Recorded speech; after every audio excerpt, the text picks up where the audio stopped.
ബിസ്മില്ലാഹിർ റഹ്മാനിർ റഹീം. അസ്സലാത്തു വസ്സലാമു അലൈക യാ സയ്യിദി യാ റസൂലല്ലാഹ്. ആദരവായ റസൂൽ സല്ലല്ലാഹു അലൈഹി വസല്ലമ അവിടുന്ന് പഠിപ്പിക്കുകയാണ്, 3 സ്ഥലങ്ങളിൽ നോക്കിയാൽ അള്ളാഹു വളരെ പ്രതിഫലം കൊണ്ട്, അള്ളാഹു അവൻ്റെ പാപങ്ങൾ പുറത്തുകൊണ്ട് അള്ളാഹു സന്തോഷം നൽകുന്നതാണ്. ഒന്ന്, അള്ളാഹുവിൻ്റെ വീടാകുന്ന പരിശുദ്ധ കഅബാലയം. ആ ഖിബലയിലേക്ക് നോക്കി നിന്നാൽ വളരെ പുണ്യമുള്ളതും അള്ളാഹുവിന് വളരെ ഇഷ്ടപ്പെട്ടതുമാണ്.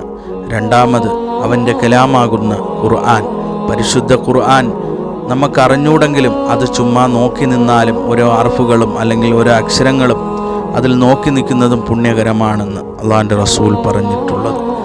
പിന്നെ മൂന്നാമതുള്ളത് മാതാവാണ്. ആ മാതാവിൻ്റെ മുഖത്ത് കാരുണ്യത്തോടെ ഒരു വട്ടം നോക്കിയാൽ അത് ഹജ്ജിൻ്റെ പ്രതിഫലമുണ്ടെന്ന് ഖാല റസൂലുള്ളാഹി സല്ലല്ലാഹു അലൈഹി വസല്ലം. അപ്പോൾ ഒരു സഹാബി ചോദിച്ചു, യാ റസൂലല്ലാഹ്, അവിടുന്ന് 100 വട്ടമായാലോ? അപ്പോൾ പറഞ്ഞു, ആ 100 ഹജ്ജ് ചെയ്തതിൻ്റെ പ്രതിഫലം. അപ്പോൾ നാം മാതാവിൻ്റെ മുഖത്ത് കാരുണ്യത്തോട് നോക്കുക. മാതാവിൻ്റെ കാലിൻ്റെ അടിയിലാണ് സ്വർഗമെന്ന് പഠിപ്പിച്ച ആദരവായ റസൂൽ സല്ലല്ലാഹു അലൈഹി വസല്ലമ. ജീവിച്ചിരിക്കുന്ന മാതാവിന് വേണ്ടി നിങ്ങൾ ഇനിയും ആ അവസരം പാഴാക്കാതെ ഇന്ന് തന്നെ ആ മാതാവിന് ചുടുചുംബനങ്ങൾ നൽകിക്കൊണ്ട് ആ മാതാവിൻ്റെ മുഖത്ത് നോക്കിയിരിക്കുക. അള്ളാഹുവിന് വളരെ ഇഷ്ടമുള്ളതും അള്ളാഹു അതുകൊണ്ട് കാരുണ്യവാനാണ്.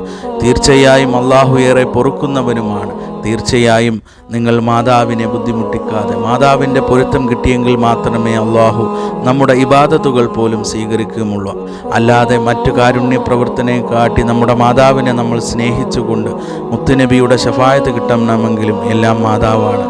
അപ്പോൾ ഇൻഷാ അള്ളാഹ് എല്ലാവരും നമ്മൾ ഖേദിച്ചുകൊണ്ട് മാതാപിതാക്കളെ സ്നേഹിച്ചുകൊണ്ട് അള്ളാഹുവിൻ്റെ തൃപ്തി കരസ്ഥമാക്കിയ മുത്തക്കയങ്ങളിൽ അള്ളാഹു നമ്മെ ഉൾപ്പെടുത്തി അനുഗ്രഹിക്കുമാറാകട്ടെ.